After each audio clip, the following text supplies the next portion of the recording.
আচ্ছা, ইসরায়েল আর ইরানের যে যুদ্ধ প্রায় 2 মাস হতে যাচ্ছে। আমার মনে হলো বেশ কিছু ইন্টারেস্টিং ফ্যাক্ট আপনাদের সাথে শেয়ার করি। আহ, প্রথমত আপনি যদি খেয়াল করেন ইউনাইটেড নেশনের যতগুলো রেকগনাইজড দেশ আছে তার মধ্যে ইসরায়েলই এমন একটা দেশ যারা তাদের অফিসিয়াল বর্ডার কতটুকু সেটা ইউনাইটেড নেশনের সাথে শেয়ার করেনি।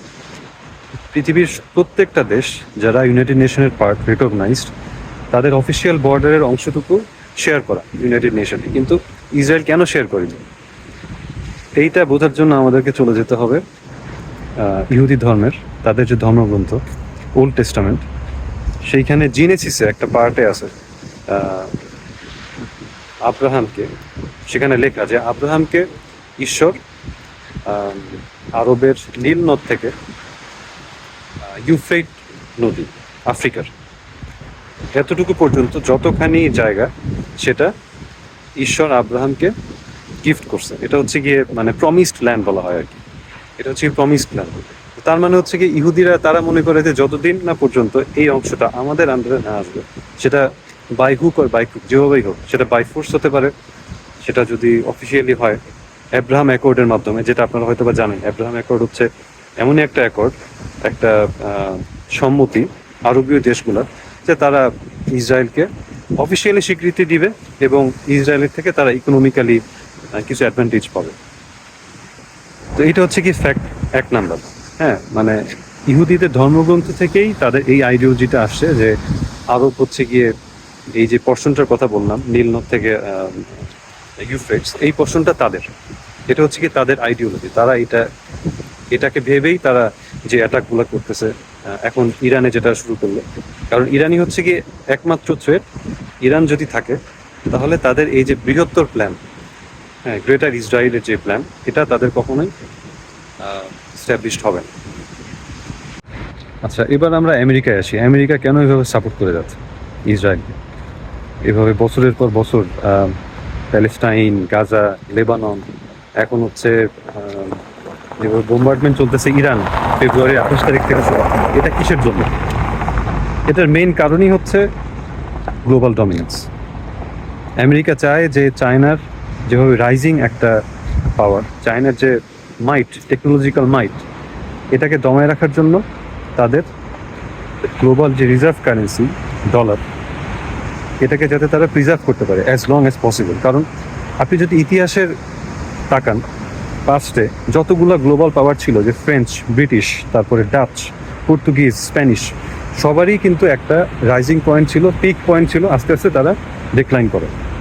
কেউই কিন্তু মানে মানে শত শত বছর ধরে পাওয়ারে থাকা সম্ভব না। এখন আমেরিকা পিকে চলে আসছে, তাদের ডেকলাইন শুরু।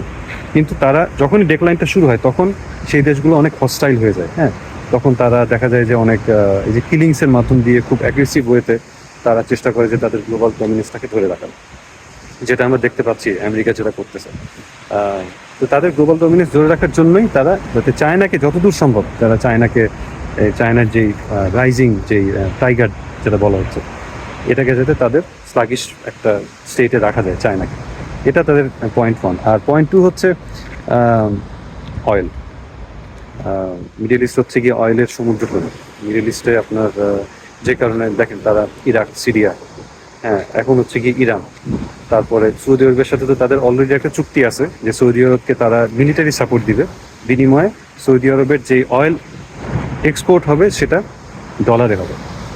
আমরা কিন্তু চলে গেলাম আবার সেই পয়েন্টে, রিজার্ভ কারেন্সি।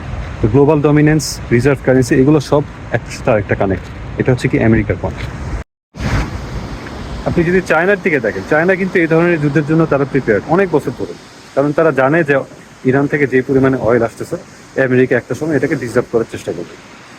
সেই জন্য চায়না বহু বছর ধরে তাদের রিনিউয়েবল এনার্জিতে যে পরিমাণে ইনভেস্ট করে আসতেছে, এখন তারা রিনিউয়েবল এনার্জির ওয়ার্ল্ড লিডার। আপনি যদি গোবি প্রজেক্টের নাম শুনেন, চায়নার গোবি নামের একটা মরুভূমি আছে, তো সেইখানে তারা এতই বড় একটা এনার্জি প্রজেক্ট হাতে নিছে যে সেখান থেকে যেই পরিমাণে এনার্জি প্রডিউসড হবে সেটা সারা ভারতের ইলেকট্রিসিটির যে পরিমাণে কনজিউম করা হয় সেটার থেকেও বেশি।